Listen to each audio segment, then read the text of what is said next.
This is Garrett Fry, the cemetery sequence lead for 3D digital map painting, and we're doing the shot brief for 1852. So let's go ahead and play that. It starts down low and pans up. For this shot, there is kind of a open space where we can put a nice gravestone here, a bit of a hero gravestone. So in this area here, so go through the library and see what kind of gravestone would look really nice over there. And then you have space over here because we need to fill up this graveyard with gravestones, so you can fill these in and have kind of different shapes and sizes and things like that. So this gravestone right here, it's kind of hero and right in the middle of the frame. So you're going to want to make sure that you put a lot of attention into that and that you are playing it in such a way that you can get a really nice shape. Something maybe that has some carvings in it, because as you can see, there's this flat side and this flat side. The lighting is coming from kind of over our shoulder here, and so these are getting a bit of a flat lighting.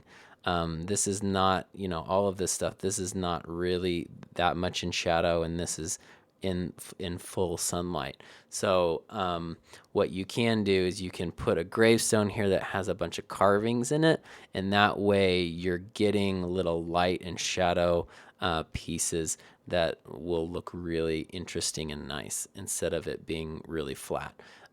This is an area where you wouldn't want to be doing something that is kind of a boring gravestone. You want to do something more interesting. Also, you have this fence shadow that's coming across. You can see it, up on this guy here, and it's doing a nice, interesting shadow shape. So you want to make sure that it's up on yours right there too. You'll need to add in shadows, of course, for all of the gravestones that you create, and make sure that all of these guys that are back here have that dappled light look on them. So I would make, you can paint these in a way that it just has a mask that goes on top that will give it that dappled look. So you can go through and you can mess around with those. Also, on these two particular ones, there's this really nice shadow shape that's happening from one gravestone to the next. And so the ones that you add here, you can have them casting shadows on themselves, which would look really cool. Before starting out on the shot, it's really important to familiarize yourself with the extensive photo reference in the library. It is worthwhile to do quick map painting concepts so you can start to understand what kind of photography works for what particular situation. Also, make sure you're utilizing the asset library, especially for those shots that require continuity between environments.